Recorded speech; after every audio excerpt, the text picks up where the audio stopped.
everyone, welcome to Wheel of Mind, the Wheel of Time point of view reread podcast. This season, we're reading Matt Cawthon's perspective. Welcome to Season 2, Episode 25, our final Matt episode in Winter's Heart. I'm your co-host, Lajar Dane of the White Aja.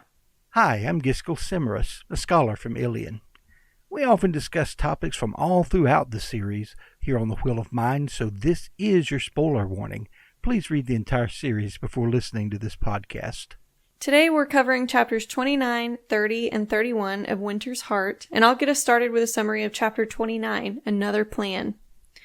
Jolene has been in the basement of the Wandering Woman for a week, being fed well and cared for.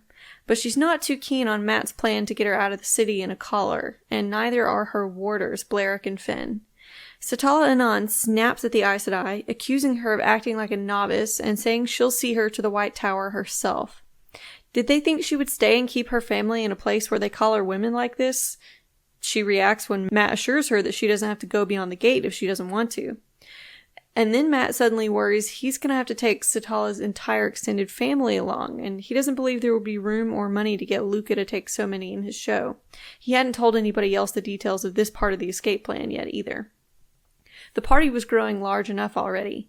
Mistress Anan had been set on this, though. From the time the Shan-Chan arrived, she was going to get out of there, having arranged to sell the inn and let her husband sail them all away. In fact, he already left with the rest of the family heading towards Ilion, so Matt needn't worry. She's already got her way out.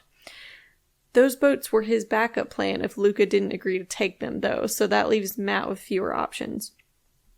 Jolene seems worried when they mention another Aes Sedai besides herself and Teslin. He hadn't told her that part of the plan yet. When Matt tells her it's Edasina, Jolene gets fiery and impassioned, saying that she won't leave behind any sisters, and Matt agrees that they'll take any of them who will agree to be freed. She also asks Satala if they've met before, because she sounds familiar. The innkeeper changes the subject to testing the Adom instead of answering her, though. Unfortunately, Satala appears not to have Asuldom's abilities, as the collar leaves Jolene writhing in agony. Matt is at a loss for what to do next, but he assures Mistress Anan that he has another plan. He's always got another plan. Just as he's leaving the basement, Bail Doman apprehends him and reminds him of where they'd met before. Those memories aren't fond for Matt, though, but he does finally recall some snatches of the voyage on the Spray. He takes her to Captain Egyanan, who tries to hire him for her crew of the Green Lady, and asks whether Tom and Julian might want jobs as well. She needs people who are familiar with danger and can keep their mouths shut. Matt, respecting none of the observances he's supposed to make with the blood, sits casually without being invited and begins bluntly asking questions. You have a ship? Turns out, not exactly yet. It will arrive by the end of spring. How do you know Tom and Julian? She commands Doman to kick Matt out at that, but the bold Sojin insists she tell him. Tell him what? Egyanan reluctantly admitted that she helped Nynaeve and Elaine back in Tanchico and met the men then. With some quick thinking, Matt realizes the only reason any of this would have happened, the only reason Egyanan would have helped presumed Aes Sedai, and the reason she's looking for closed-mouthed men to crew a ship is because the Seekers are after her. He uses this information to gain the upper hand, offering to help her leave Shan-Chan territory as soon as possible. All he needs are 3 Suldam, which she agrees to supply. Later, Matt explains the plan to Tom and Julian, who, after some thought, both agree that Egyanan and Doman are both trustworthy. Matt also gets the story out of them. How did the Shan-Chan woman help them exactly? Well, they disposed of the male Adom that the Black Aja were planning to use on Rand. Matt agrees not to peep a word about that Adom again, and assumes that someone told Rand about it, surely. No need, it was dropped to the bottom of the ocean, insists Julian. Well, that's settled then, no worries. Matt goes back to the palace and lies awake in Tylan's bed, worrying about the Golem and the escape plan, going over and over the details in his mind. And thus ends Chapter 29, Another Plan. Yeah, again, I feel like I'm repeating myself from last week, but I do like this chapter. Again, it's the build-up to what we're expecting, what we're anticipating, which is getting out of Ebou Dar. We've been there long enough, so we're all glad to see Ebou Dar in our rearview mirror. And right now in this chapter, we're building up close to that again, and it's like any good story should have, whether it's a book, movie, what have you. you feel the tension ratcheting up this Oh, yeah. entire chapter and the next chapter, building up to this climax of Matt's part of the story, which is, of course, escaping Ebou Dar. Can he do so in one piece? Can he get the others out with him? He sort of has a plan, but it's a very fluid plan. So, a very good chapter. At this point in the story, I, the reader, finally become intrigued with Mistress Setel Anan. Oh, yeah. And I know we have more to learn about her, but yeah, this is just a fun part of her story arc, because she's no longer just an innkeeper. Now, we know that she's got some secrets. The fact that she would hunt down an Aes Sedai that's hiding in the city and hide her in her own cellar.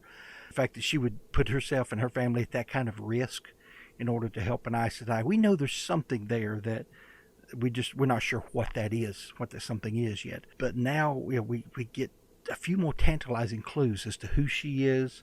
She's a very shrewd woman. She begins talking to Matt about the escape plan, and he's afraid he's going to have to take her entire family out with him, and this plan is just ballooning out of control. He can see the whole thing going sideways at this point. This is like, no way I can rescue all these people. And every person I rescue, they want someone else rescued along with them, and it's I'm going to be carrying 100 people out of here. And then you find out she's already gotten her family out of there. Her husband has already taken the family out, everyone she cares about. She is preparing to sell the inn, and she's already done her homework, and she has no desire to remain in this place. I think there are some distinct reasons for this, so we could discuss a little later on if you wish, but she definitely does not want to raise her children and grandchildren in this city under Xianqian control. Yeah, I didn't think too deeply about why. You brought up some good points. I think Setel Anan has been written for a while, that there's something kind of interesting about her, but it's not quite so heavy-handed until this chapter, when Jolene is like, you seem familiar, and Matt is concerned about why she's talking down to an Aes Sedai the way that she is, and why she seems so familiar with things like novices, and just throws around words like that, when I think most people outside the tower don't really know anything about how the training is organized, or wouldn't even recognize the terms novice and accepted.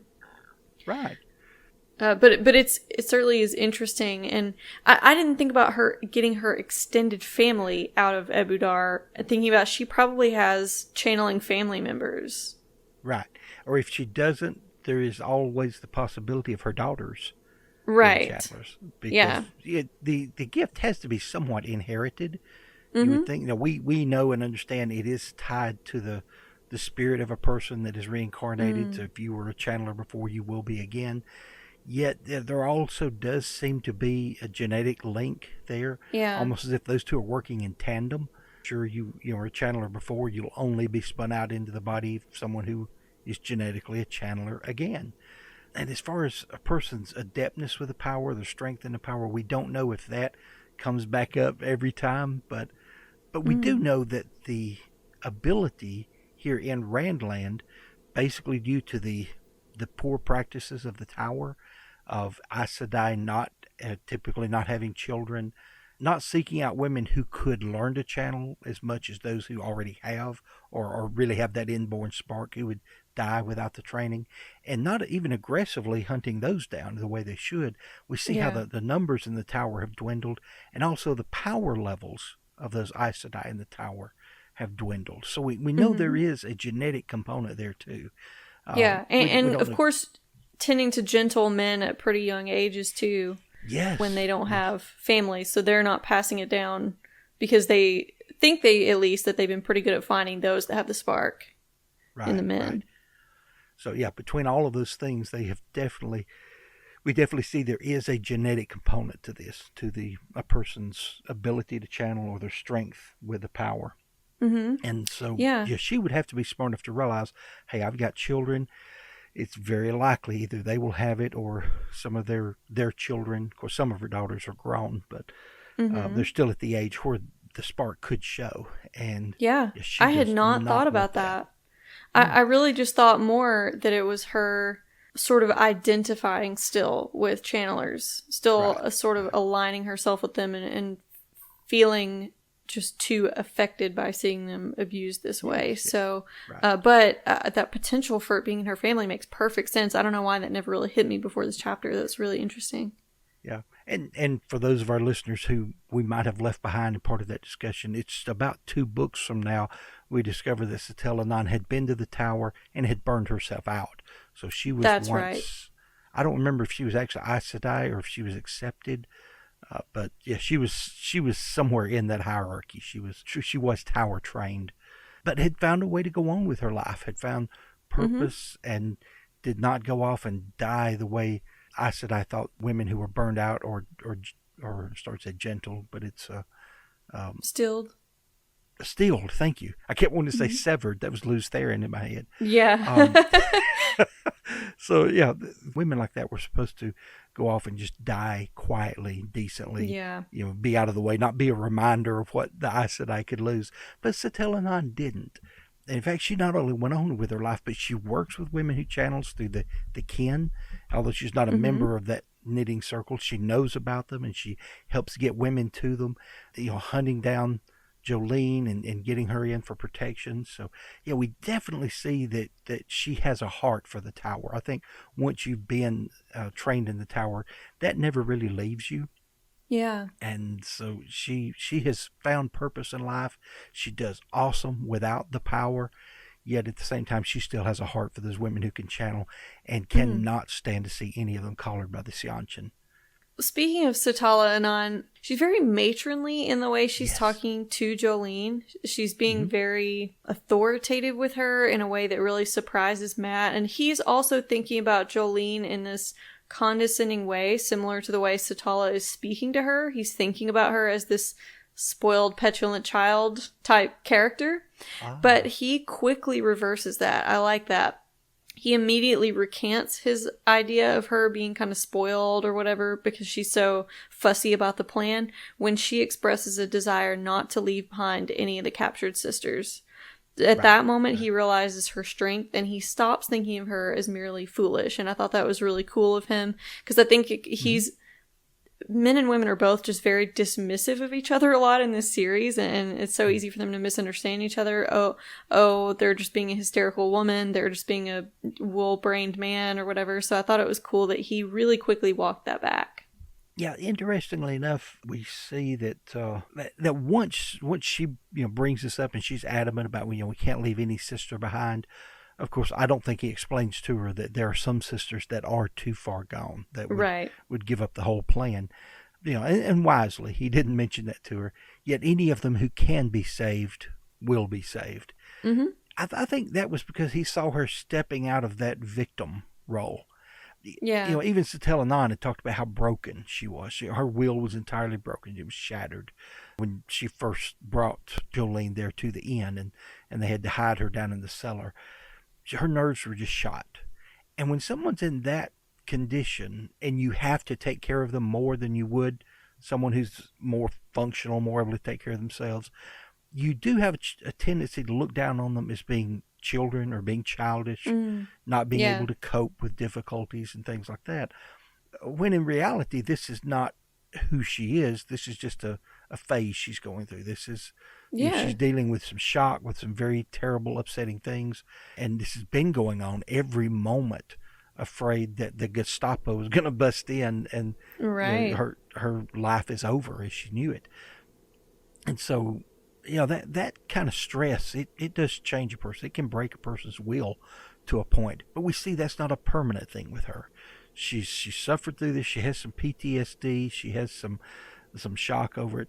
Yet as she starts to regain herself, then, they back off from being so overbearing or having to, quote unquote, parent her now, and can see her as someone who can contribute to this plan, to this escape, as being, part of them, not just someone they're having to rescue.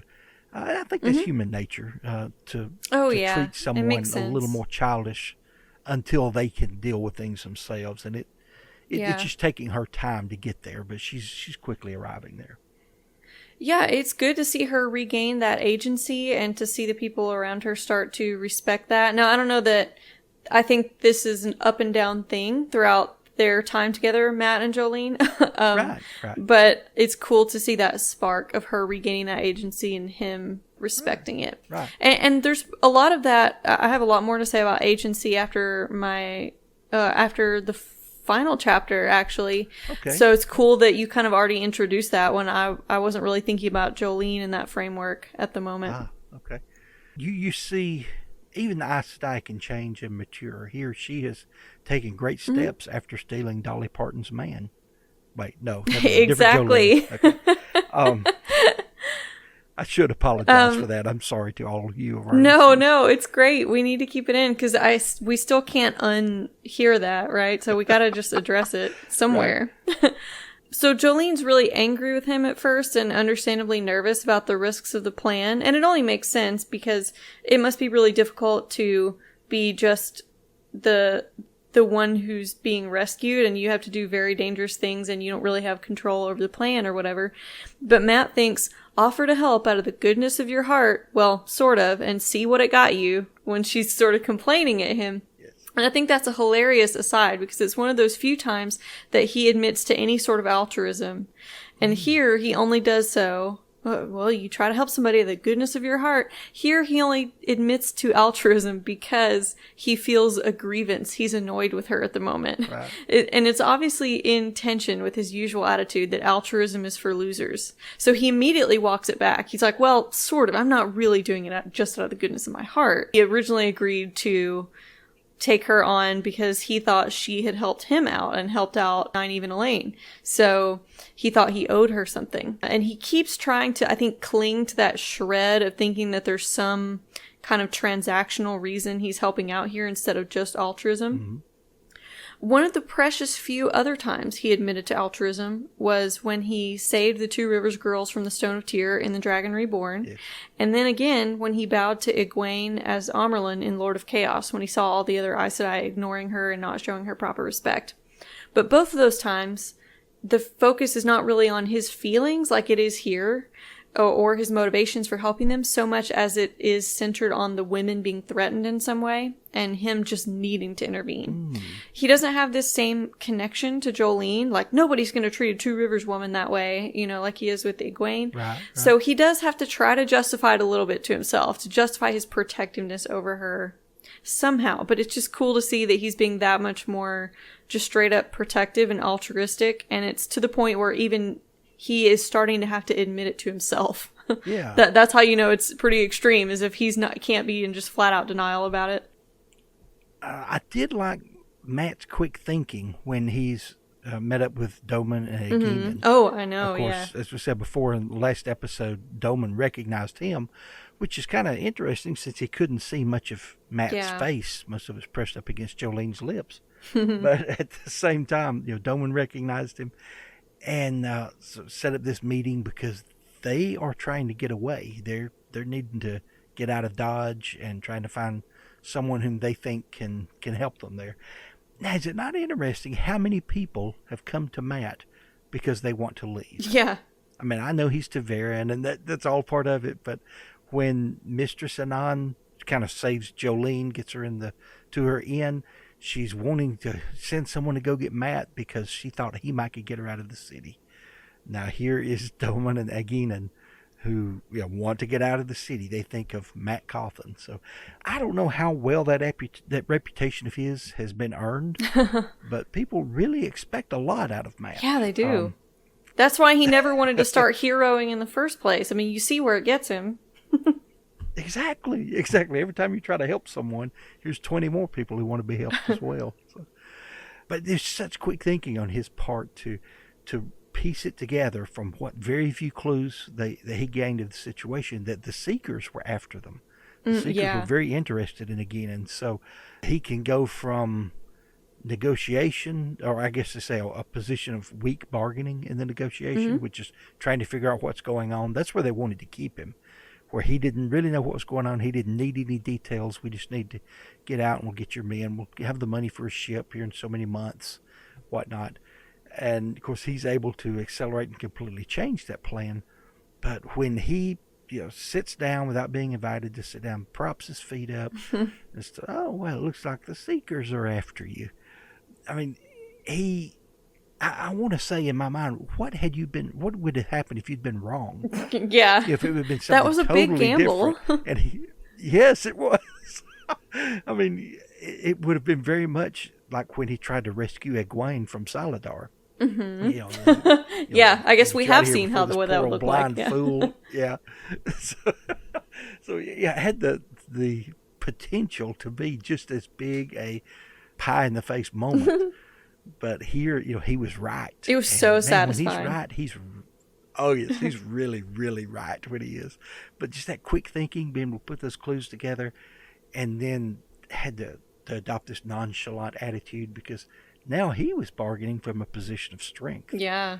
He realized how badly they needed him. And so he could start changing the plan completely. Oh, no, we're not going to wait for a ship. I've got the money. I'll get us out of here. I got the perfect plan. You just have to follow me. Mm-hmm. And I like that. I like that about Matt. That's some of the things that really make him shine. Yeah. So, and some of the things that make this a fun chapter. For sure. Even knowing what kind of trouble Eggion is in, I mean, we know that she has discovered this secret about Suldam. We know she has some Suldam that she kept in her basement for a while. Yes. So she's got some dark secrets, and we already know the Seekers are after her. But it's still cool and surprising and fun for Matt to figure out that the Seekers are after her and for him to gain the upper hand in this interaction like that. Even though we know all this from her perspective from previous books. I don't even remember when that happened, but I know I've come across it in my reread already. So yeah, I think it's just super satisfying. I still don't actually fully follow Matt's logic. He leaps to it so quickly of, oh, what could they have helped Nynaeve and Elaine with? Oh, the Seekers are after you? Like that, I still didn't fully follow him, which made it that much more fun and satisfying. It's kind of like Sherlock Holmes, where he'll blurt out this answer that sounds really absurd and the clues that he used to get there, but once he shows you his work, it does make sense. And here, Matt doesn't have to show the reader his work because we already actually know, so it's just confirmed for us. But just that behind the scenes thinking. There's no telling how many directions his mind went into before it settled on, okay, they're trying to get out of here. What can scare one of the high blood this badly? Mm-hmm. There's this Seekers. That would be it. Okay, there's something shady. And boom, he's got the answer. So and he still doesn't know the why. He doesn't know the detail. Right. He doesn't care about the why. Nope. He's like, I'm not asking any questions about where you're getting Suldam and why they look so scared. Right. Right. It's just they're able to fulfill the holes in his plan that were there, the things he couldn't quite get figured out and how he's going to get around it.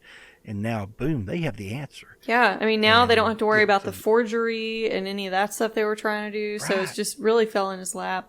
Right, poor Tom. He was so looking forward to that tournament. He was, especially the handwriting too. Yes. Oh, it was his time to shine, and someone outshone him. So, well, that's all I got on this chapter. Yeah, same. So I will move on to my summary of chapter 30, Cold Fat Raindrops. The plans for escape now have most of their finishing touches. Matt is getting his servants to repeat their parts back to him. They're going to be sneaking Oliver and the pack horses out, and they're going to wait for Matt and company at an abandoned stable a mile north of the racetrack north of town. They're not to wait more than 3 days. After that, if Matt's still not there, they're supposed to go find Talmanis and the band, but Matt has a feeling that they wouldn't actually leave him behind that easily. Oliver is handling everything pretty maturely, in Matt's estimation. He's pretty surprised by this, because the boy doesn't appear sad about having to leave behind Lady Rizal, and he seems very pragmatic in his outlook about the implications of her marriage. He's like, well, duh, we couldn't take her along anyway. Her husband wouldn't like that very much. Beslin, to Matt's chagrin, is in on the plan as well, mostly because they couldn't keep him out of these preparations. So Matt has to make it clear that this is not an uprising, Beslin. The job is small. You're going to have a few of your men set fire to some of the Shanshan stores on the south end of town to draw their attention away from us sneaking out in the north. And, Beslin, you're going to have an alibi. You're going to make sure to get publicly plastered at an inn so nobody connects this to your mom and gets her in any trouble. Some parts of the operation are inevitably obvious to the serving staff and even the Suldam, although they're wrong about the scale and the reason. So he can't keep it secret from everyone, but he's hoping that they're just going to think that it's Tylan's toy playing hard to get with the queen. Speaking of Suldam and Damani, though, Teslin is looking as desperate as ever every time he glimpses her in the training yard. All Matt can do about that is hope that she doesn't do anything drastic before they pull this off tonight. Back in Tylen's rooms, Matt strategizes about his weapons. He's got to leave the Ashandari behind until the very last moment, and he might even have to leave the good Two Rivers longbow behind entirely. The servants would definitely be alerted that something more devious is afoot if he were seen running around the palace with weapons, and he doesn't want to have to fight his way out. He throws open a window to the cold, dark, stormy night, and he waits for the time he's supposed to go out and meet his new Suldam and a collared Jolene. He keeps thinking about the ways it could go wrong, like Jolene panicking when they put the collar on her. What if Egyanan failed to come through somehow? Tom was still carving his turnip to forge a seal in that case, so maybe they still had a chance of getting out.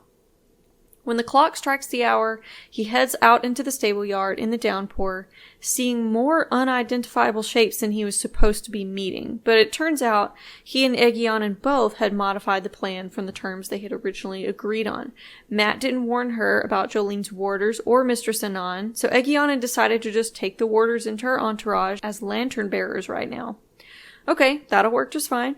Now, Matt has to head back to Tylen's apartments for the Ashandari and for some plan changes of his own that he does not yet enlighten the reader about. And thus ends Chapter 30, Cold, Fat Raindrops. All right. Very small chapter. Yeah. I don't really know why it wasn't incorporated into the last chapter or the upcoming one, but... Yeah, the editing choices as far as where to separate chapters are sometimes a little suspect. I feel you there. It makes you wonder if there wasn't at some point more in here. Yeah. Some editor had to say, okay, this part's just got to go. Yep. Again, if they were going to do that, I can think of some pretty big sections that might have hit the floor. Right? But that's because in my personal reread, I am now in the depths of the slog. I'm in the doldrums of it. And I'm in Knife of Dreams. And it's still in the depths of the slog. We'll get out of it before we get to the end of the book. But yes, we're still in the depths of it right now. But as well, all of Crossroads of Twilight and much of Winter's Heart, yes, it does get slow, even in the audiobooks, but not as bad as the print version to me. I still think audiobooks, it helps keep my interest up. I think because in print, I'm reading the book, and I look down and I've only got a few chapters left. I've just got this tiny amount left. And I'm thinking, but nothing's happened yet. It hasn't gone anywhere. Where in the audiobooks, I'm just listening. I don't have this guide in front of me constantly reminding me how much I've read and how much is yet to come. So that's I'm just enjoying the story. And I think that's one reason that the slog is not nearly as bad on the audio version as it is in book because form. I'm reading the slog for the first time entirely in print. So I read it before, but listened to it actually, and maybe only read a little bit here and there. This time, it's more difficult for me because the chapters get so much longer in these middle books. And so I like to segment my reading by the chapters. I really like to stop and start on them. And so it's much harder to even get started when I see that the prologue to Crossroads of Twilight is 94 pages. Yes.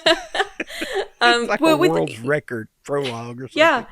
But with the prologues, you at least can kind of divide those up by point of view. So sometimes you will have just straight chapters that are very long, though, and they tend to be in Winter's Heart and Crossroads of Twilight pretty lengthy. And that makes it a little tough to stick through it. But I am set to finish Path of Daggers maybe sometime this week, which I've been working on for the last month, slowly here and there. And I think beyond that, 9 and 10 are a lot shorter books, so I think I could get through those, not too bad of a time.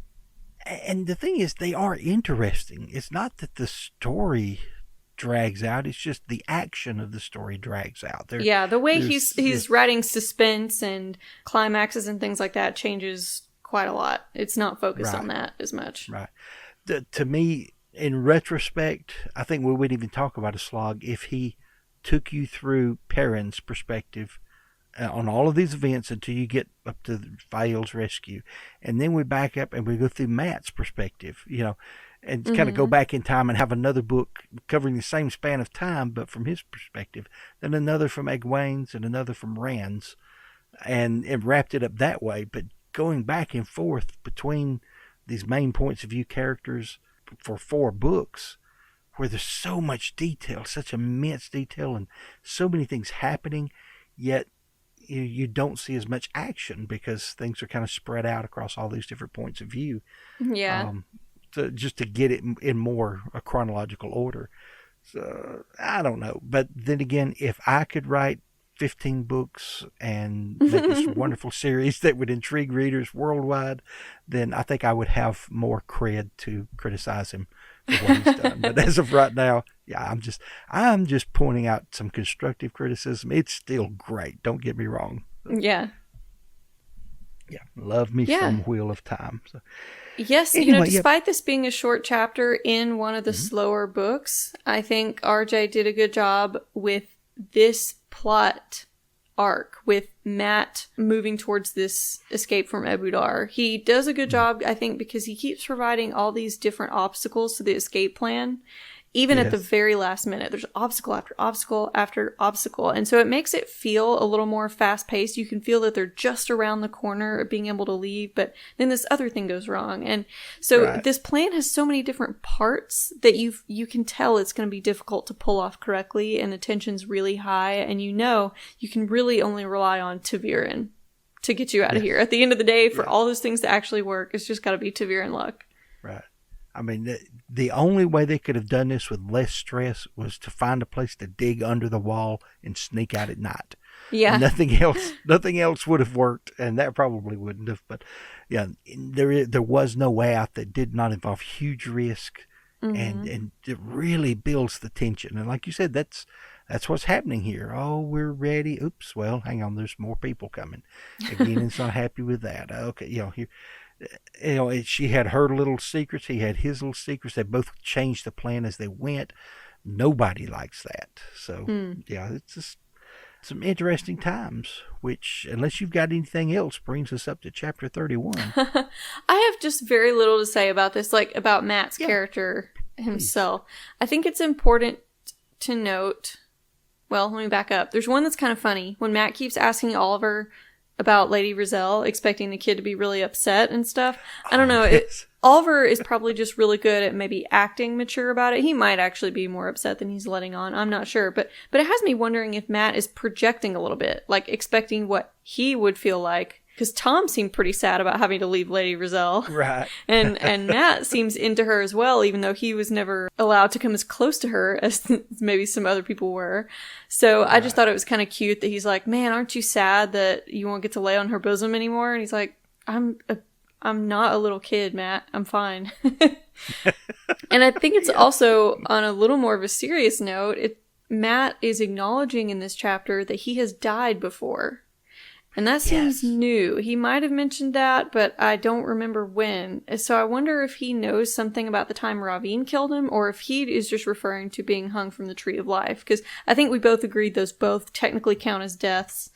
Yes, either could have fulfilled the prophecy, but he seems to only be counting one in his head. It's just cool that he's acknowledging that, because most of the time he does not like to think about this stuff at all. No. In fact, he can actively not think about things better than anyone I've ever come across in my life.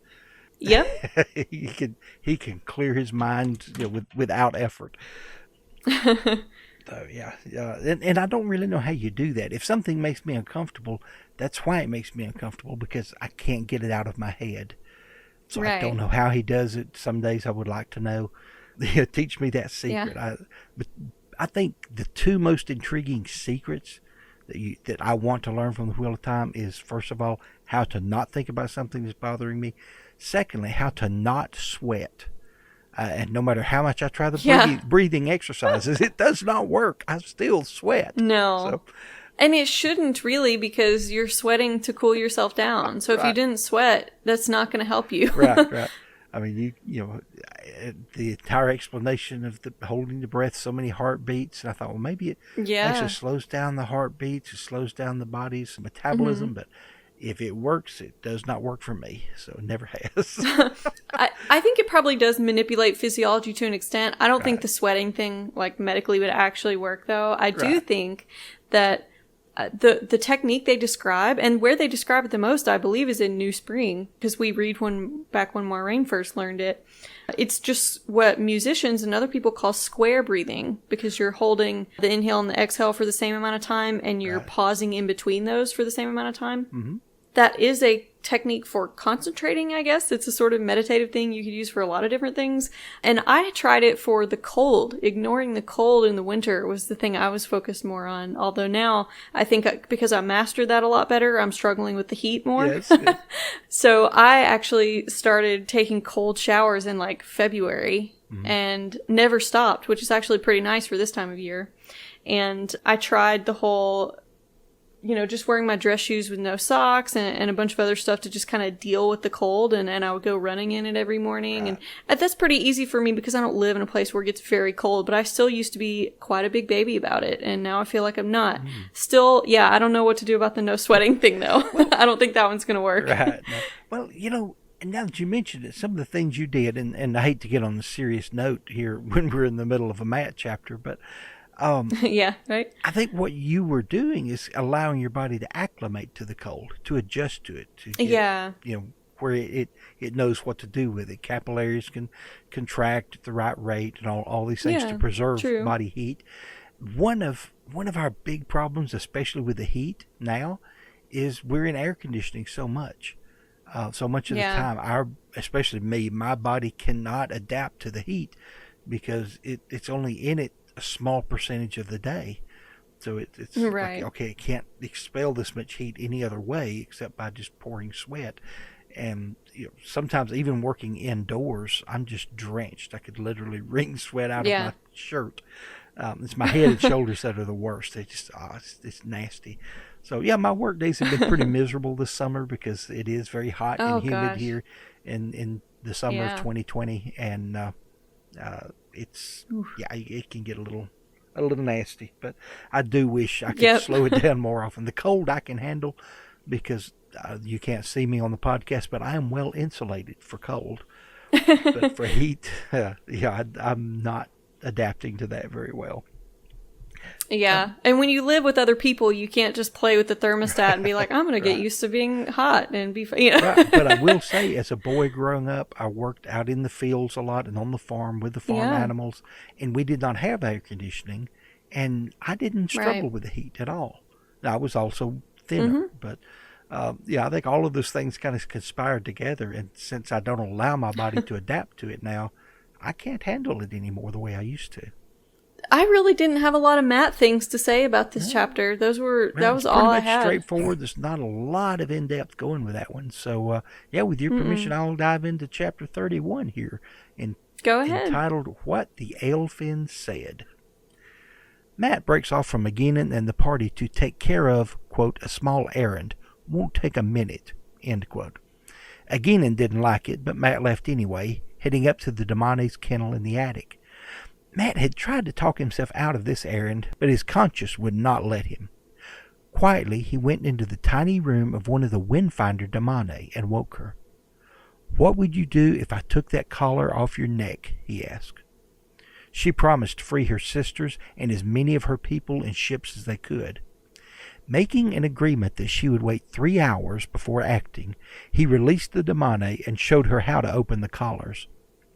He knew he was taking a huge chance, but then again, who could better take chances than Matrim Cawthon? So he stepped out of the room quietly and found himself right behind the gray-haired Deir Suldam. She was facing Egyanan, Teslin, and Rena. They were arguing about Egyanan's choice of Damane. Matt quietly sneaked back down the stairs and let himself breathe again. Then he ran as fast as he could, well, at least until he hit a table and broke a vase, toward Tylen's apartment. Rushing into the apartment, he realized Tylen was there. "I didn't expect you back yet," he said quickly. She explained that she and Surat had returned ahead of the party, following some concerning news about a disappearing army in Murundi. Tylen gave him a kiss that, first of all, curled his toes, and she said, quote, "to show you how much I will miss you." Then she slapped him for trying to leave while she was gone. When Matt informed her that he was leaving tonight, and that he had left clues that he was leaving before she returned, so the Seanchan could not blame her. Talon explained, I returned and I surprised you, and you tied me up and left me under the bed. Now she expounded on the story, telling of how furious she would be, of offering a bounty for his return, and how she would sell him to Tuon. Talon would be the perfect Seanchan high blood. Talon supervised her own bindings and struggled fiercely to be certain that it would all hold. She seemed simultaneously amused and yet furious about the whole situation. I'm going to miss you, Matt told her as he shoved her up under the bed and turned to go. And he realized that that was true. Waiting for the others in the anteroom near the stable yard, Tuon now surprised Matt. How many women are going to walk up on him today? He tried to grab her to keep her from running for the guards, but with a blow she knocked away both his hand away from her and the Ashendari away from him. She attacked him with fists, fingers, and feet, a blur of motion that Matt could barely counter. He had very fast hands, but it was all he could do to keep her from completely overwhelming him. Tuon started smiling as she kept attacking. The fight ended quickly, however, when Noel grabbed her from behind and picked her up off her feet. Do you often have this sort of trouble with women? Julian and Thera then arrived after they had got Tuon safely bound and gagged and discussed what they would do with her. Matt was all for leaving her tied up in the stables. Then Egyanan arrived with her group, who were all calm until they saw Tuon. You madman, she yells at him. It's death by slow torture to lay hands on the daughter of the 9 moons. That is the point where Matt freaks out. She's my wife, he said in shock. The elfin always gave true answers. She's my wife. Your bloody daughter of the 9 moons is my wife. Then everyone gaped as Selucia ran into the room, bowing herself to the floor and begging for this to stop. Matt assured her that no one would be harmed. Matt told the group that they would be taking both Tuon and Selucia with them, not tying them up in any barn. Everyone else was speechless, but none of them were half as scared as Matrim Cawthon at the look Tuon gave him, with a slow, secretive smile that made him shiver. This chapter is so exciting. I don't even know where to start, but I really just love the action in this. Yes. I love how also something that's just so comical about it is how everybody just goes along with, they're like, okay, Matt's fighting this woman, and nobody else apparently has any weird hang-ups about hurting women, like yes. Any of our Two Rivers boys. Like, Noel just grabs this girl, no questions asked. He's like, sure, I'm just gonna go along with whatever's happening here. Right. I love the line, do you normally have this kind of trouble with women? Yes. And Matt's like, yeah, every time. Every time. And, I love how Julian doesn't say anything. He's not like, hey, why are you wrapping up this tiny girl? Like, no. Everyone's just fully on board with this for some reason. They were really putting a lot of trust in him lately with all the moving parts of this plan, and I guess this fell under that for them. Yeah. And everyone's just like, sure, let's wrap her up in a rug. That'll be fine. It's just so wild. I mean, until you get to Egyanan, she's the one that just totally loses it. Oh, yeah, exactly. Because she's the only her and the Suldam and Thera and everybody are flipping out. Right. They're the only ones who know who Tuon really is. I mean, Matt knows she's of the high blood, but to him, she's just annoying, girlish-looking woman who's always hanging around, always watching him, always judging him, trying to buy his stuff. And he does not understand her intrigue and doesn't understand much about her culture or anything. And then when Egyanan lets out this, it's death by slow torture to lay hands on the daughter of the 9 moons. I mean, even reading the book, it's like, boom, the story stops for a second. Yeah.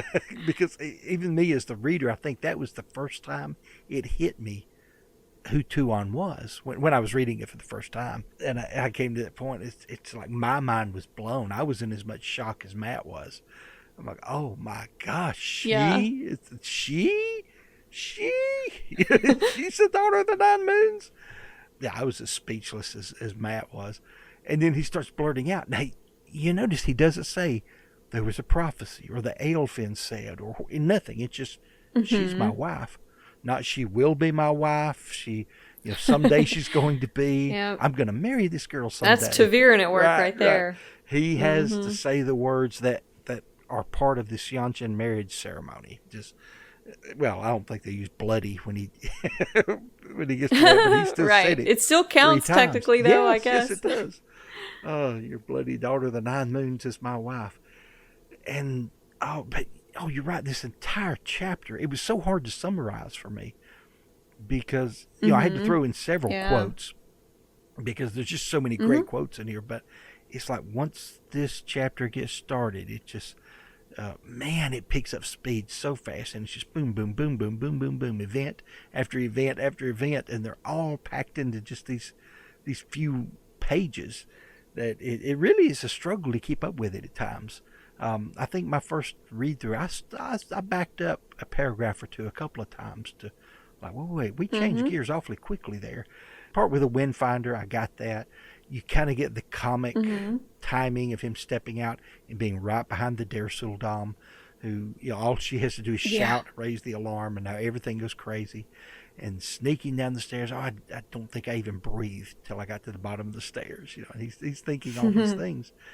And so you're kind of with it until then. And then Tuon's just out of nowhere. I mean, he's standing there and she's just, it looks like you're trying to leave, Toy, and I cannot allow that. And she's right behind him. So where in the crap did she come from? And then Noel was not invited. He was not told about this. And Matt thinks about it later, well, I guess I should have included Noel in the plans. But Noel saw enough to know something was up, and he kind of included himself. So, he just grabs Tuon from behind, and even though she's very good at Taekwondo or whatever she's pulling on Matt, she's just too small and cannot get a hold on Noel. He's crafty enough to hold her up in the air, and there's just not a whole lot she can do there, except get in some more kicks to Matt. None of them deadly, but they definitely hurt his knee and his hip and all of that. So you find out who she is, and it's just, man, all these things are just crashing down on you so quickly in this chapter. So it's a lot to process, a lot to take in, and for me, difficult to summarize because of all that. But yes, I could see that. I think one thing that's so cool about her martial arts is not only has he never really seen anything quite like this before, and she, she's fighting far above her size and everything and able to hold her own pretty well. When she kicks his hip multiple times, by the way, it's his injured hip. It's already his injured leg. She has watched. She knows his movements well enough that she knows he's been favoring that one, and she targeted it. Absolutely. I believe that was no accident. So I thought that was just really smart. It's like she was very angry. She was trying to stop him from leaving, even if it took injuring him badly to do so, until he declares that that's his wife, and I'm sure that had to confuse her. And then when he says, no, we're going to take them with us, and she just gets a slow smile. He said as if she knew a secret that nobody else knew. And that's what she wanted all along, was to stay with him. So if he's not going to stay there with her, then she'll just go with him. Yeah. And just the fear that kept coming over him, over that smile. I loved that. I don't know that they can ever truly capture that in the show. Yep. I hope they can, but that was just such a moment that I really enjoyed it. I figure this will have to play out a little bit differently on screen, but her with her martial arts and being so tiny compared to Matt, and yet he said she kept coming at him with all this confidence and attack as though she were the larger one overpowering him. So she was good. She was very good. She was very confident. She knew she could take him. She just didn't expect someone else to step in and intervene. Something that I know I'm kind of getting to the end of my chapter, but we can back up after I say this if you wish. Something that I did not catch until my second read through. When Selucia runs there and she bows down, please don't do this. Please, whatever, don't do this. Let's see. I've got the book here, see if I can. Yes, she says, forgive me for speaking, she said in a fear-filled voice, but what you do is foolish beyond madness. And with a groan, she darted to half crouch down, it says, on the floor. Her blue eyes never ceased flitting about the room.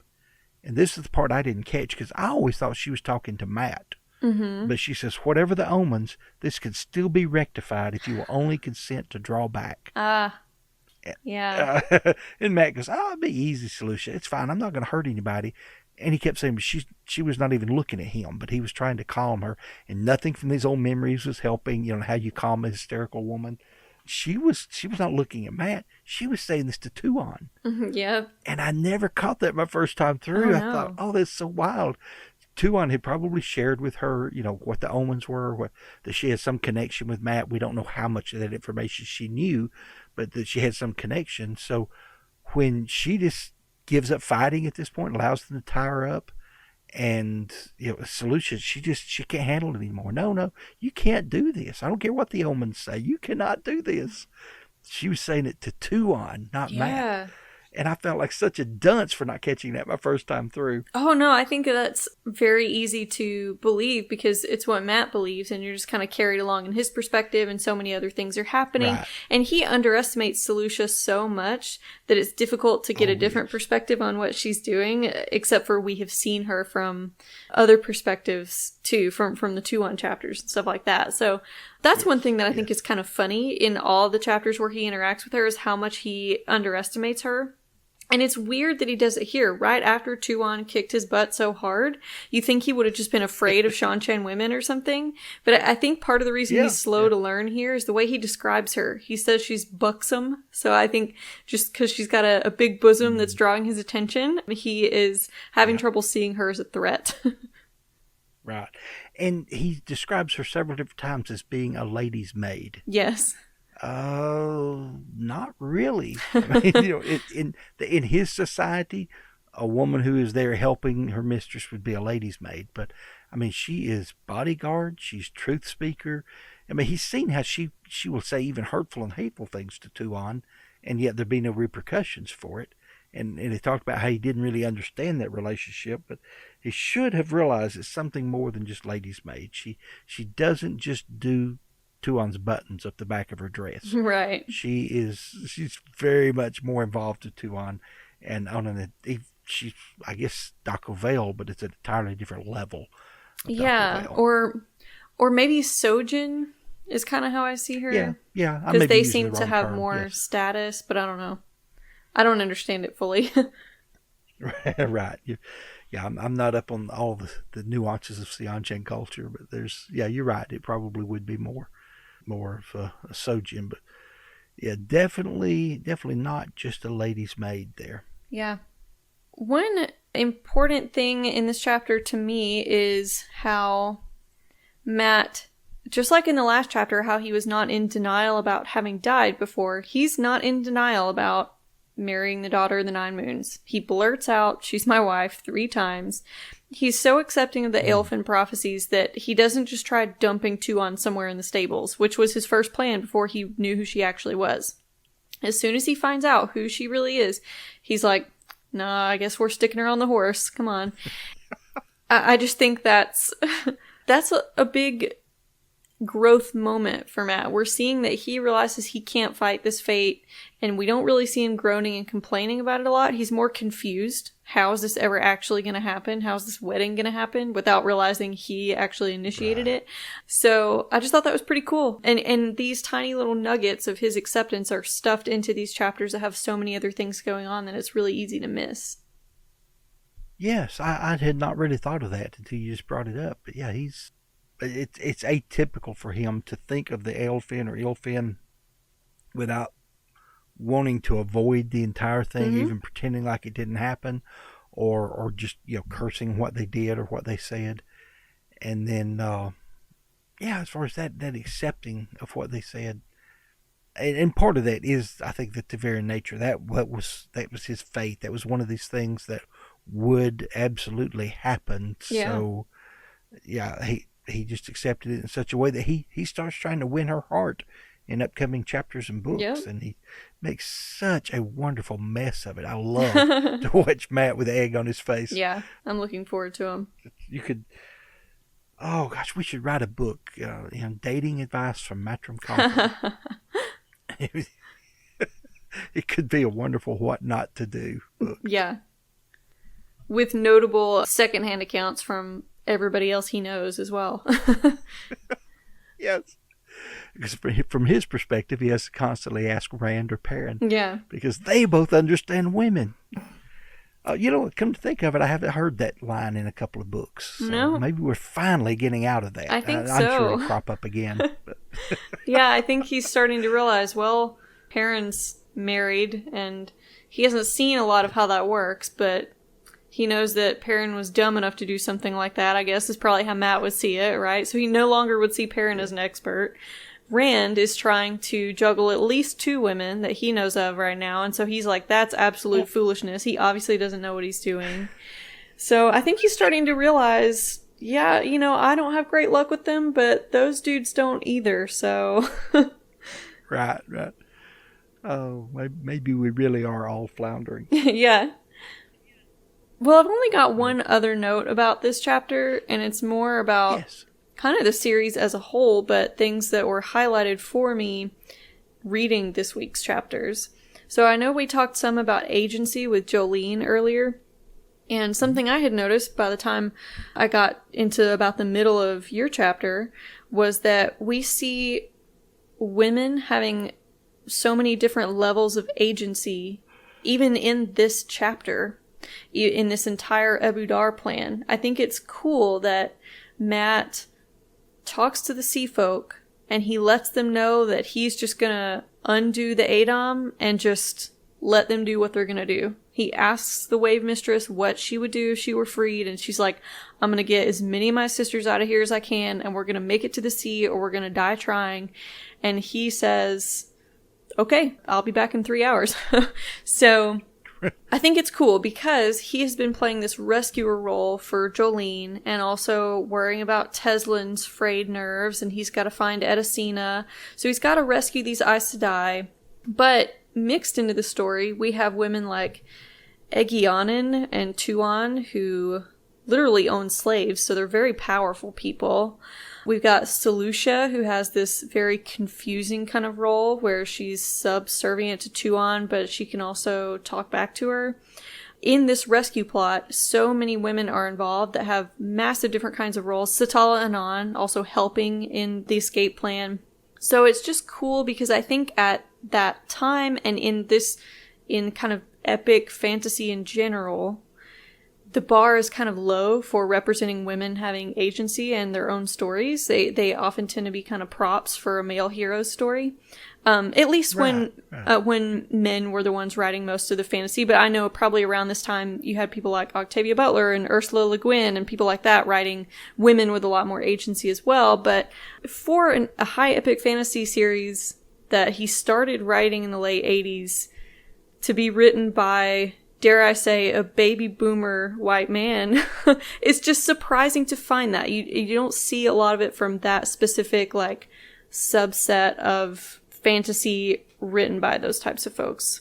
So I think he tried really hard to represent gender really well. I think there's some places where he could have done better, but this chapter just really drove it home for me. That's representation. You're showing people in so many different walks of life, so many different levels of agency, so many different levels of moral alignment. And I just think that's really cool. Yes. I had never looked at it quite from that perspective, but when you said it, it makes perfect sense. It makes me just admire the relationship that he and his wife had to have. The respect he had to have for her to be able to project this image onto the female characters in the story, to give them the kind of freedoms that they have. As you named off all of these, and then I even thought Tylan.